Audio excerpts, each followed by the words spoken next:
Share બજારથી સંપત્તિ બનાવવી છે તો આ રહ્યા 5 સરળ સ્ટેપ્સ. શું લાંબા ગાળે સંપત્તિ બનાવવા માટે કોઈ પ્રેક્ટિકલ રસ્તો શોધી રહ્યા છો? તો એ માટે શેર બજારમાં રોકાણની એક પાકી પદ્ધતિ શીખવાની તક છે. આ રહ્યા એ 5 સ્ટેપ્સ, ફાઇનાન્શિયલ પ્લાનિંગથી લઈને પોર્ટફોલિયો મેનેજમેન્ટ સુધી. તો ચાલો શરૂઆત કરીએ એકદમ બેઝિક્સથી. પહેલા 2 સ્ટેપ્સ જોઈએ. પહેલું અને સૌથી અગત્યનું સ્ટેપ ફાઇનાન્શિયલ પ્લાનિંગ, એટલે કે ગોલ્સ માટેની સ્ટ્રેટેજી. પછી આવે છે ગ્રોથવાળા સેક્ટર્સ શોધવા. ક્યાં તક છે એ સમજવું ખૂબ જ જરૂરી છે. ચાલો હવે જોઈએ કે સારી કંપનીઓ પસંદ કરીને રોકાણને મેનેજ કેવી રીતે કરવું.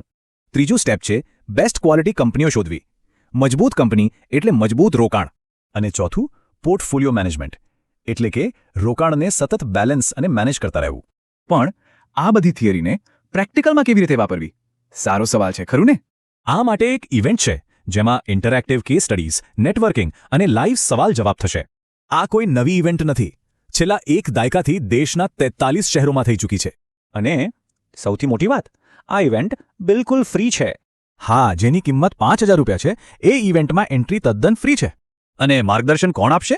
પ્રોફિટ ફ્રોમ આઈટીના પિયુષ પટેલ.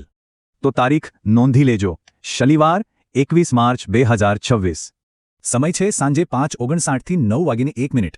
રજિસ્ટ્રેશન 5:30 વાગે શરૂ થઈ જશે. અને સ્થળ છે રાજકોટમાં કેશવમ રેસ્ટોરન્ટ. વધારે જાણકારી માટે વેબસાઇટ જુઓ અથવા આ ટોલ ફ્રી નંબર પર કોલ કરો. તો સંપત્તિ બનાવવા તરફનું પહેલું પગલું કયું હોઈ શકે?